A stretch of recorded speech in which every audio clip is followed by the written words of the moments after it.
Frères et sœurs en Christ, ce que vous allez entendre aujourd'hui peut transformer vos journées, votre marche avec Dieu et votre relation avec le Saint-Esprit. Beaucoup de croyants se lèvent chaque matin, remplis de projets, pressés de courir après les responsabilités. Mais combien prennent le temps de consulter celui qui détient la clé de chaque heure de la journée? La vérité est simple, sans la direction du Saint-Esprit, nous marchons dans l'incertitude. Mais avec lui, chaque pas devient lumière. C'est pourquoi aujourd'hui, je vais vous partager des paroles puissantes à adresser à l'Esprit de Dieu dès le matin. Ces paroles sont comme des semences spirituelles qui préparent votre journée dans le ciel avant qu'elle ne s'accomplisse sur la terre. Si vous ressentez déjà que ce message parle à votre cœur, je vous invite à vous abonner à cette chaîne, à liker cette vidéo et à écrire en commentaire cette phrase « Saint-Esprit, dirige ma journée ». Et maintenant, allons droit au but. Première partie, choisir chaque matin d'être conduit par l'Esprit. Chaque croyant est placé devant un choix dès le réveil. Vivre selon ses propres forces ou se laisser guider par la présence du Saint-Esprit. L'Écriture dans la lettre aux Éphésiens chapitre 5 verset 18 déclare « Ne vous enivrez pas de vin, cela mène à la débauche. Soyez au contraire remplis de l'Esprit. » Ce verset n'est pas une simple règle morale, c'est une instruction divine. Être rempli de l'Esprit n'est pas facultatif, c'est vital. Cela détermine la manière dont nous allons penser, parler et agir tout au long de la journée. Un cœur aligné avec Dieu n'a pas besoin de tout contrôler. Celui qui confie ses pas à l'Esprit découvre que même dans l'incertitude, il y a une paix qui surpasse toute logique humaine. Trop souvent, les chrétiens s'élancent dans leurs activités sans avoir consulté l'Esprit, comme s'ils pouvaient réussir par leurs propres moyens. Pourtant, la Bible nous montre que les hommes et femmes de Dieu ne faisaient rien sans consulter l'Esprit. Dans le livre des Actes chapitre 13 verset 2, il est écrit que pendant qu'ils servaient le Seigneur et jeûnaient, l'Esprit dit « Mettez-moi à part Barnabas et Saul pour l'œuvre à laquelle je les ai appelés. » Même les apôtres attendaient la direction de l'Esprit avant d'agir. Chaque matin, tu as la possibilité de choisir, te précipiter dans le monde ou prendre un moment de silence sacré avec le Saint-Esprit. Celui qui s'arrête pour prier reçoit une force nouvelle. Celui qui invoque l'Esprit avant de parler aux hommes découvre une direction que personne ne peut contredire. Ne pas consulter le Saint-Esprit au lever du jour, c'est comme partir en voyage sans carte, sans lumière et sans guide. Le Saint-Esprit n'est pas une force impersonnelle, il est une personne vivante, sensible, divine. Jésus lui-même l'a présenté comme le consolateur que le Père enverra pour demeurer éternellement avec nous. Jean chapitre 14 verset 16. Cela signifie qu'il est toujours présent, toujours disponible, mais qu'il attend d'être invité. Un chrétien qui oublie de parler à l'Esprit chaque matin s'expose à l'agitation du monde et au piège du silence spirituel. Alors retiens ceci, chaque matin est une nouvelle opportunité. Tu peux choisir de marcher seul ou d'être conduit. Et ce choix changera ta journée entière. Deuxième partie, les 9 prières à adresser au Saint-Esprit. 1. Saint-Esprit, remplis-moi de ta sagesse. Chaque matin, l'un des plus grands besoins de l'homme n'est pas la force physique ni même la connaissance humaine, mais la sagesse divine. Car la sagesse est ce qui trace le chemin dans les moments de confusion et éclaire les décisions dans les heures d'incertitude. Sans elle, les meilleures intentions peuvent devenir des pièges et les projets les plus brillants peuvent s'effondrer. La sagesse humaine se limite à l'expérience, à l'observation ou à l'intelligence, mais la sagesse de Dieu transcende tout cela. Elle est une lumière qui permet de discerner non seulement ce qui est bon, mais ce qui est juste aux yeux du Seigneur. L'Écriture le confirme dans Jacques chapitre 1 verset 5. « Si quelqu'un d'entre vous manque de sagesse, qu'il la demande à Dieu, qui donne à tout simplement et sans reproche, et elle lui sera donnée. » Ces paroles rappellent que la sagesse divine n'est pas réservée à une élite spirituelle, elle est une promesse ouverte à tous ceux qui osent la demander avec un cœur sincère. Elle n'est pas donnée en fonction des diplômes ou de l'expérience, mais en fonction de la soif de marcher selon la volonté de Dieu. Prenons l'exemple du roi Salomon. Lorsqu'il eut l'occasion de demander tout ce qu'il désirait, il aurait pu choisir la richesse, la gloire ou la victoire sur ses ennemis. Mais au lieu de cela, il demanda la sagesse pour gouverner le peuple de Dieu. Cette attitude humble toucha le cœur du Seigneur, qui non seulement lui donna la sagesse, mais ajouta aussi les bénédictions qu'il n'avait pas demandées. Cela nous enseigne une vérité profonde. Celui qui cherche d'abord la sagesse divine attire sur lui des bénédictions que les autres poursuivent en vain. Mais pourquoi demander cette sagesse au Saint-Esprit chaque matin? Parce que chaque jour est rempli de choix. Certains semblent insignifiants, comme les paroles que nous prononçons ou les attitudes que nous adoptons. D'autres paraissent lourds, comme les décisions liées au travail, à la famille ou au service de Dieu. Pourtant, qu'ils soient petits ou grands, chacun de ces choix a un impact spirituel. Seul le Saint-Esprit peut nous donner cette clairvoyance pour choisir la voie qui honore le Seigneur. Il faut aussi se rappeler que la sagesse divine protège contre les pièges invisibles. L'ennemi sait se déguiser en ange de lumière, et il sait présenter ses mensonges comme des vérités séduisantes. Mais celui qui marche dans la sagesse de Dieu n'est pas trompé facilement. Proverbes chapitre 3 versets 5 à 6 nous exhorte. « Confie-toi en l'Éternel de tout ton cœur et ne t'appuie pas sur ta sagesse. Reconnais-le dans toutes tes voies, et il aplanira tes sentiers. » Ce passage montre clairement que la sagesse humaine a ses limites, mais celle qui vient de Dieu rend les chemins droits, même quand tout semble tordu. Commencer ta journée en disant « Saint-Esprit, remplis-moi de ta sagesse » n'est pas une simple prière, c'est un acte d'humilité. C'est reconnaître que, sans la lumière divine, nous marchons dans les ténèbres. C'est aussi déclarer que nous voulons voir le monde, nos décisions et nos relations à travers les yeux de Dieu. Et lorsque nous adoptons cette posture, nous découvrons que le Saint-Esprit devient non seulement notre guide, mais aussi notre conseiller dans les moindres détails. Alors ne laisse pas le soleil se lever sans prononcer ces mots du fond de ton cœur. Car un jour commencé avec la sagesse de Dieu est un jour qui ne peut jamais être perdu. 2.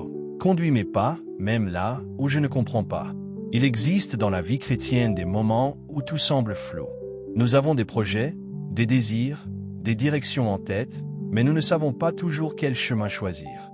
C'est précisément dans ces instants que le croyant doit apprendre à s'abandonner entre les mains de l'Esprit. Car la véritable marche de foi ne consiste pas à tout contrôler, mais à avancer pas à pas sous la conduite divine.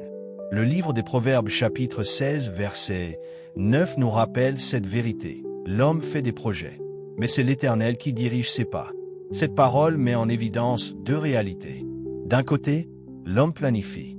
C'est naturel et même nécessaire. Mais d'un autre côté, seul Dieu a la vision parfaite des choses cachées.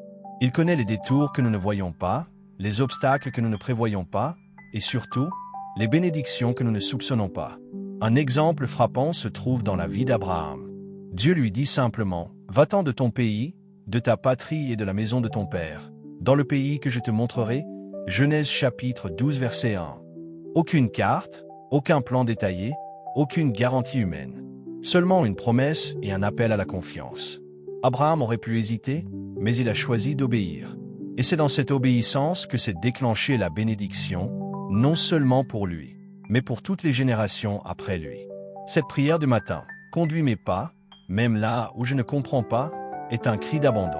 Elle exprime une attitude de dépendance envers le Saint-Esprit. Le croyant reconnaît que, malgré son intelligence ou son expérience, il reste limité. Mais en laissant l'Esprit diriger ses pas, il entre dans une dimension où chaque détour, chaque retard apparent, chaque détour imprévu devient une étape voulue par Dieu pour son bien. Il est important de comprendre que cette prière ne signifie pas une passivité. Ce n'est pas croiser les bras en attendant que tout se fasse tout seul. C'est plutôt avancer avec foi, tout en restant sensible à la direction divine. Parfois, le Saint-Esprit ferme des portes, non pour nous frustrer, mais pour nous protéger. D'autres fois, il en ouvre là où nous ne pensions pas trouver d'opportunité.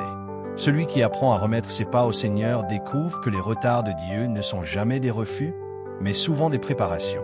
La marche dans l'abandon est aussi un remède contre l'angoisse. Beaucoup vivent dans la peur de se tromper, de prendre la mauvaise décision, de rater leur destinée. Mais celui qui dit chaque matin « Seigneur, dirige mes pas », c'est qu'il ne peut jamais sortir du plan divin tant qu'il s'abandonne à l'Esprit. C'est une sécurité spirituelle qui dépasse toute logique humaine. Alors, quand les choses ne sont pas claires, quand les choix semblent compliqués, n'oublie pas cette vérité. Tu n'as pas besoin de tout comprendre pour avancer. Tu as seulement besoin de faire confiance. Car celui qui dirige ton chemin connaît déjà la fin avant même le commencement. 3. Parle à mon cœur plus fort que mes peurs.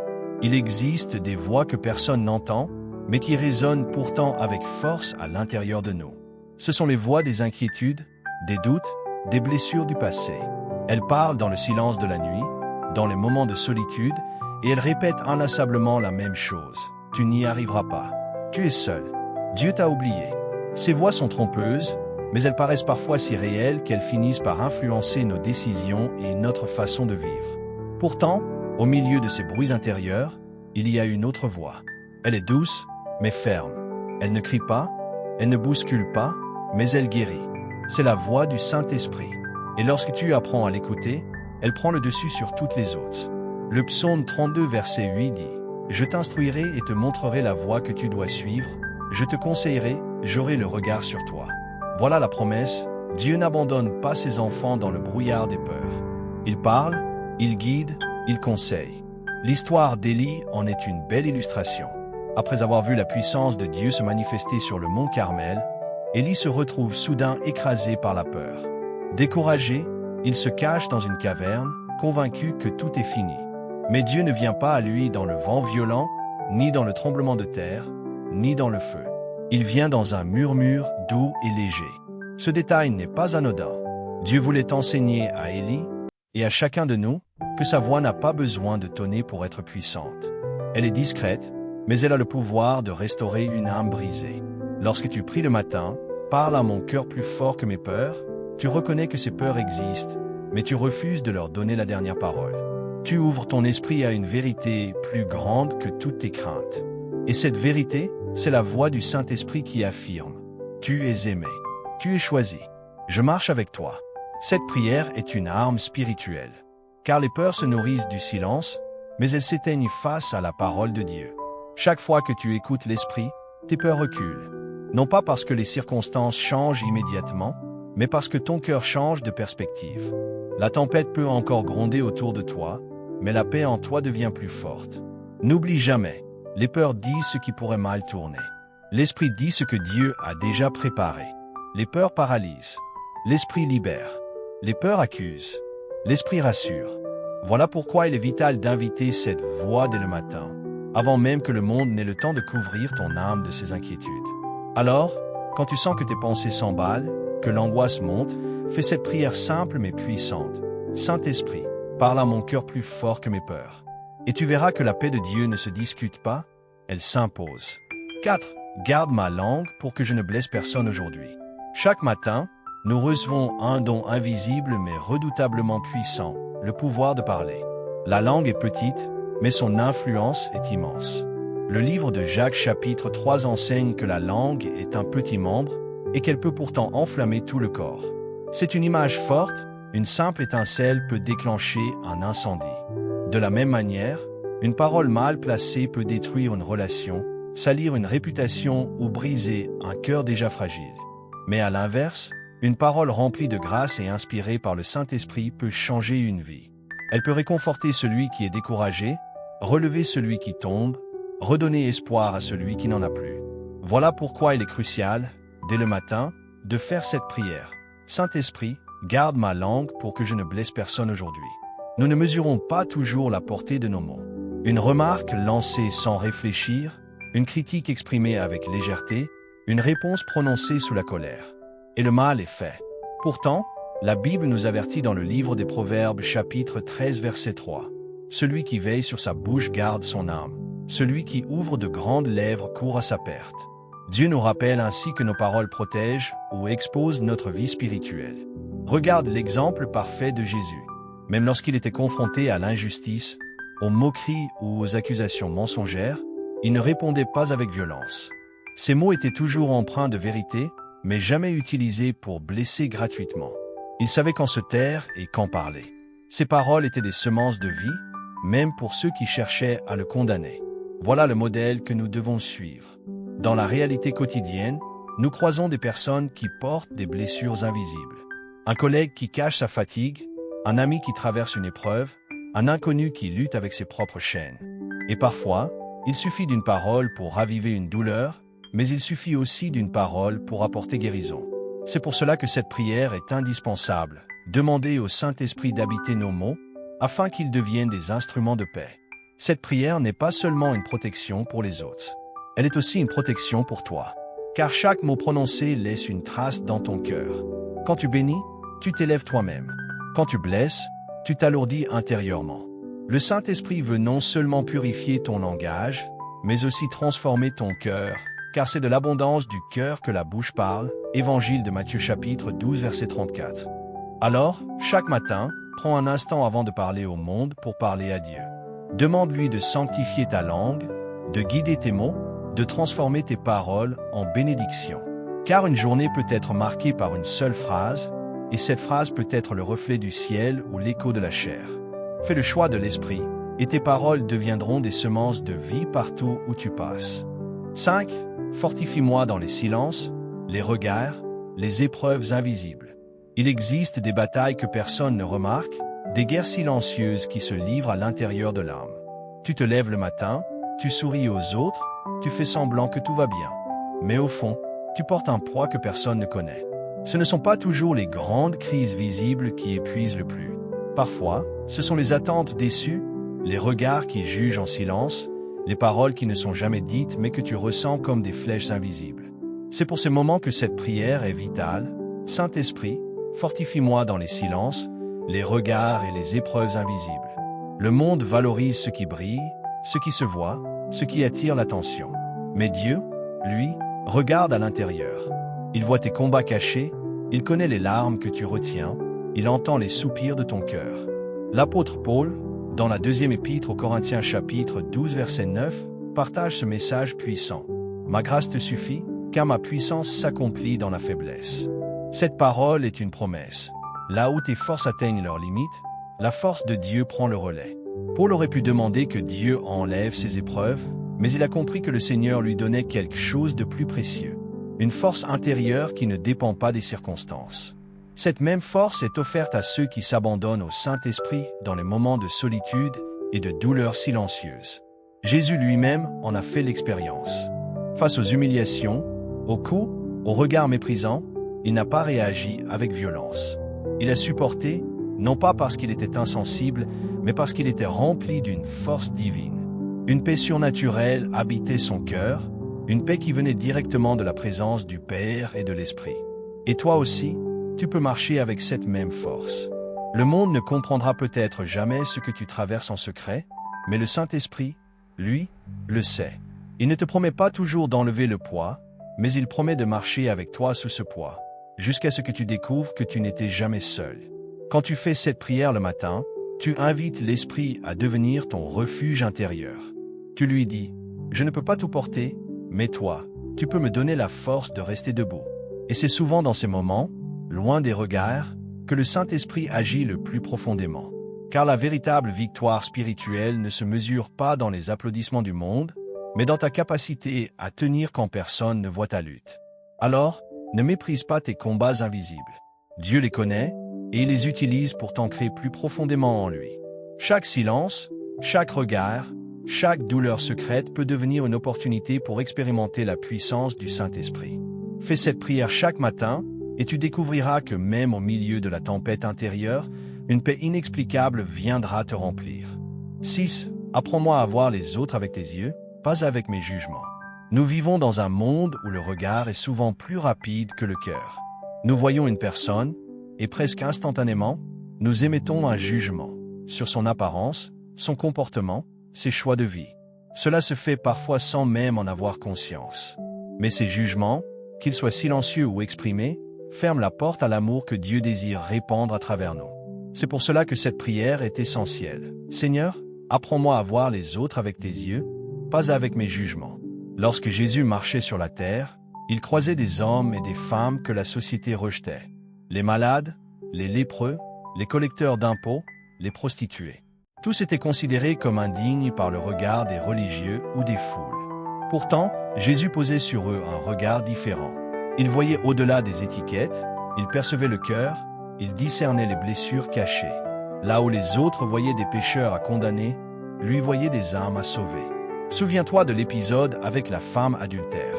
Tout le monde voulait la lapider, car la loi le permettait.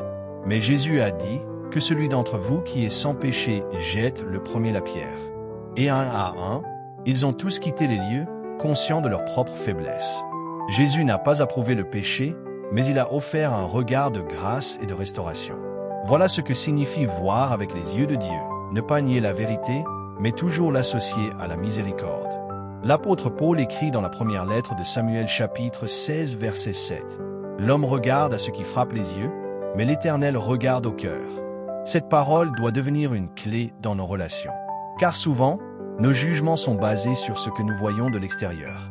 Mais Dieu, lui, connaît l'histoire entière, il voit les blessures, les intentions profondes, les combats intérieurs que nous ignorons. Demander à l'Esprit de nous apprendre à voir autrement, c'est accepter d'aimer au-delà de nos limites humaines. C'est refuser les raccourcis faciles du jugement pour entrer dans la patience, la compréhension et la compassion. Cela ne signifie pas approuver tout ce que les autres font, mais choisir de les voir comme Dieu les voit. Des âmes précieuses, capables d'être transformées par sa grâce. Lorsque tu fais cette prière le matin, tu invites le Saint-Esprit à transformer ton regard. Tu lui dis, « Seigneur, enlève de mes yeux le voile des préjugés, brise la dureté de mes pensées et donne-moi de refléter ton amour dans mes paroles et mes attitudes. » Et ce simple changement de regard peut devenir un témoignage puissant. Car parfois, une personne ne changera pas en entendant un sermon, mais en rencontrant un regard rempli d'amour qui reflète celui de Christ. Alors, ne te contente pas de voir les autres comme le monde les voit. Laisse le Saint-Esprit t'apprendre à discerner la beauté que Dieu a placée en chaque être humain. Car c'est en aimant ainsi que nous devenons réellement les témoins de Jésus sur cette terre. 7. Rappelle-moi que je ne suis pas seul, même dans la tempête. Il y a des jours où la vie ressemble à une mer agitée. Les vagues des problèmes s'élèvent les unes après les autres, le vent des inquiétudes souffle sans répit, et tout semble prêt à chavirer. Dans ces moments, une pensée revient souvent, « Je suis seul. Personne ne comprend ce que je vis. Même Dieu paraît silencieux. » Cette impression d'isolement est l'une des armes les plus fortes de l'ennemi, car elle pousse le croyant à se sentir abandonné. C'est pour cela que cette prière est précieuse. Saint-Esprit, rappelle-moi que je ne suis pas seul, même dans la tempête. La parole de Dieu nous rassure encore et encore sur ce point. Dans l'Évangile selon Matthieu chapitre 28 verset 20, Jésus dit, « Et voici, je suis avec vous tous les jours, jusqu'à la fin du monde. » Cette promesse ne dépend pas de tes émotions, ni de tes circonstances. Même lorsque tu ne ressens rien, la vérité demeure. Dieu est avec toi. Regarde les disciples dans la barque, pris au milieu d'une tempête. Ils paniquaient, persuadés qu'ils allaient mourir, alors que Jésus était juste là, avec eux, endormi. Sa présence n'avait pas disparu, mais il l'avait oublié à cause de la peur. Et quand il s'est levé, il a commandé au vent et à la mer, et tout est redevenu calme. Cette scène nous enseigne que la paix ne vient pas de l'absence de tempête, mais de la présence de Jésus dans la tempête. De la même manière, dans le livre d'Ésaïe chapitre 43 verset 2, Dieu promet, « Si tu traverses les eaux, je serai avec toi, et les fleuves, ils ne te submergeront pas. Si tu marches dans le feu, tu ne te brûleras pas. » Cette parole est un rappel que les épreuves ne signifient pas l'absence de Dieu, mais l'occasion pour lui de manifester sa fidélité. Beaucoup de croyants attendent que Dieu enlève la tempête pour retrouver la paix. Mais le Saint-Esprit nous apprend que la véritable paix consiste à savoir que tu n'es jamais seul, même quand tout semble s'écrouler. La tempête peut rugir, mais elle n'a pas le dernier mot. Car celui qui marche à tes côtés est plus grand que la tempête. Quand tu fais cette prière le matin, tu places ton regard non pas sur tes circonstances, mais sur la présence fidèle de Dieu. Tu dis à ton cœur, « Je refuse de croire aux mensonges de l'ennemi qui m'accuse d'être abandonné. Je choisis de croire que Jésus est avec moi, que son esprit me soutient et que je ne marcherai jamais seul. » Rappelle-toi ceci, même si les gens t'oublient, même si les amis s'éloignent, même si les soutiens disparaissent, Dieu reste. Et sa présence suffit. Car il est écrit dans le psaume 23 verset 4, « Quand je marche dans la vallée de l'ombre de la mort, je ne crains aucun mal, car tu es avec moi. » Alors, chaque fois que la peur de la solitude veut t'envahir, répète cette prière et cette promesse. Car dans la tempête, il est là. Dans la nuit, il est là. Et dans chaque pas de ta vie, tu n'as jamais été, et tu ne seras jamais, seul. 8. Mets en moi un cœur reconnaissant, même pour les petites choses. La gratitude est l'un des plus grands secrets de la vie chrétienne. Pourtant, nous passons souvent nos journées à regarder ce qui nous manque plutôt qu'à reconnaître ce que nous avons déjà reçu. Nous attendons les grandes bénédictions, les miracles spectaculaires, et nous oublions que chaque souffle, chaque matin qui se lève, chaque sourire offert ou reçu est déjà une grâce. C'est pourquoi cette prière est essentielle. Saint-Esprit, mets en moi un cœur reconnaissant, même pour les petites choses. La parole de Dieu nous invite à cette attitude. Dans la première épître aux Thessaloniciens chapitre 5 verset 18, il est écrit « Rendez grâce en toutes choses, car c'est à votre égard la volonté de Dieu en Jésus-Christ. » Remarquez bien, pas seulement pour les grandes victoires, mais en toutes choses. Cela inclut les petits détails, les gestes du quotidien, les bénédictions qui paraissent ordinaires mais qui, en réalité, ne le sont pas. Regarde autour de toi. Le fait de pouvoir ouvrir les yeux le matin, de marcher, de parler, d'entendre, de manger, de respirer librement, tout cela est une grâce. Beaucoup de personnes souhaiteraient vivre ce que tu considères parfois comme normal. Lorsque tu choisis de voir ces petites choses comme des dons de Dieu, ton cœur se remplit de reconnaissance et la tristesse perd de sa force. Jésus lui-même nous a donné l'exemple. Devant 5 pains et 2 poissons, qui semblaient ridiculement insuffisants pour nourrir une foule, il leva les yeux au ciel et rendit grâce.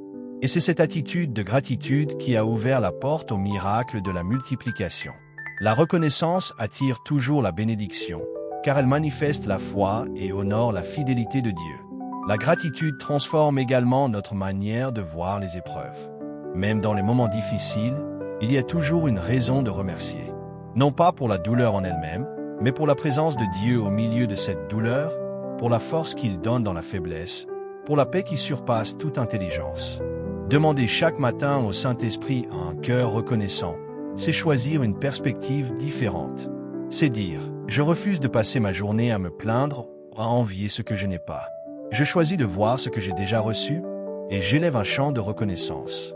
Cette attitude attire la joie, la paix et surtout la proximité de Dieu, car un cœur reconnaissant devient un lieu où sa présence se manifeste. La gratitude a aussi un effet puissant sur nos relations. Quand tu apprends à remercier pour les petites attentions des autres, pour un mot gentil, un geste d'aide, tu crées un climat d'amour autour de toi. Tes paroles cessent de critiquer, elles deviennent des semences de bénédiction. Et à travers toi, les autres peuvent voir un reflet de la bonté de Christ. Alors, chaque matin, fais cette prière avec sincérité. Saint-Esprit, apprends-moi à voir les petites bénédictions et à les célébrer. Et tu découvriras que la joie n'est pas dans l'attente des grandes choses, mais dans la reconnaissance des petites. Car un cœur reconnaissant transforme chaque journée en témoignage vivant de l'amour de Dieu. 9. Fais de ma vie un témoignage silencieux, plus fort que mes paroles. Il est facile de parler de Dieu. Les mots peuvent être beaux, bien construits, remplis d'émotions. Mais ce qui touche véritablement les cœurs, ce n'est pas seulement ce que nous disons, c'est ce que nous vivons. Le monde n'écoute pas toujours nos sermons, mais il observe nos attitudes, nos choix, notre manière d'aimer, de pardonner et de réagir aux épreuves. Voilà pourquoi cette prière est si importante. Seigneur, fais de ma vie un témoignage silencieux, plus fort que mes paroles. L'apôtre Pierre rappelle dans sa première épître chapitre 3 versets 1 à 2 que certains peuvent être gagnés à la foi sans parole, simplement en voyant la conduite pure et respectueuse des croyants. Cela veut dire qu'une vie transformée par Christ peut être un message plus puissant qu'un discours. Une personne peut rejeter tes paroles, mais elle ne pourra pas nier le témoignage d'une vie marquée par l'amour de Dieu. Jésus lui-même est l'exemple parfait. Bien sûr, il a enseigné par ses paroles, mais son impact le plus fort venait de son comportement. Sa compassion envers les malades, sa patience envers les disciples, sa douceur envers les enfants, son pardon envers ses ennemis. Tout cela prêchait silencieusement un message d'amour que même ses opposants ne pouvaient ignorer. Être un témoignage silencieux, ce n'est pas se taire face à la vérité, mais c'est comprendre que nos actions parlent avant nos paroles. Quand tu pardonnes à quelqu'un qui t'a blessé, tu montres l'Évangile. Quand tu aides discrètement une personne dans le besoin, tu incarnes l'amour du Christ. Quand tu refuses de répondre à la haine par la haine, tu proclames un message plus fort que 1000 prédications. Le Saint-Esprit est celui qui rend ce témoignage possible. Car naturellement, nos cœurs veulent répondre au mal par le mal, chercher la reconnaissance ou vivre pour nous-mêmes. Mais quand tu pries chaque matin, fais de ma vie un témoignage silencieux. Tu invites l'Esprit à transformer ton caractère, à purifier tes intentions et à rendre ta vie cohérente avec l'Évangile. Cela demande de la constance, car ce n'est pas dans les grands gestes que ce témoignage s'exprime le plus, mais dans le quotidien. La patience avec ta famille, l'intégrité dans ton travail, l'humilité dans tes succès, la persévérance dans tes épreuves. Ces détails, vus ou non par les hommes, crient silencieusement que Jésus vit en toi. Et n'oublie pas, Ce témoignage ne se limite pas à l'image que tu donnes aux autres. Il est aussi une offrande que tu présentes à Dieu. Dans l'Épître aux Romains chapitre 12 verset 1, Paul exhorte les croyants à offrir leur vie comme un sacrifice vivant, saint et agréable à Dieu. C'est là le véritable culte. Une vie qui reflète Christ est un témoignage qui glorifie le Père, même sans prononcer un mot. Alors, chaque matin, fais de cette prière ton désir, que ton attitude, ton sourire, ton pardon, ta patience deviennent une prédication vivante. Car au final, les paroles passent, mais une vie transformée demeure comme une lumière qui éclaire les ténèbres. Bien-aimé, chaque matin est une opportunité spirituelle. Si tu commences ta journée par ces paroles, tu ne sortiras plus jamais comme avant. Ce ne sont pas de simples phrases, mais des clés spirituelles qui ouvrent le ciel sur ta vie. La sagesse, la direction, la paix, la maîtrise, la force, le regard sanctifié, l'identité en Christ, la disponibilité et le courage. Voilà ce que le Saint-Esprit veut déposer en toi dès le lever du soleil. Alors je t'invite à mettre en pratique ces prières. Ne les laisse pas seulement résonner dans tes oreilles, mais fais-en ton quotidien. Et tu verras, jour après jour, la transformation de ton cœur et de ta marche avec Dieu. Si ce message t'a béni, abonne-toi dès maintenant à cette chaîne, clique sur « J'aime » et écris en commentaire « Dieu est grand ». Cela encouragera d'autres croyants et témoignera de ta foi. Et surtout, ne pars pas sans cliquer sur la vidéo qui s'affiche à l'écran, car elle te donnera encore plus de lumière pour marcher dans la voie du Seigneur.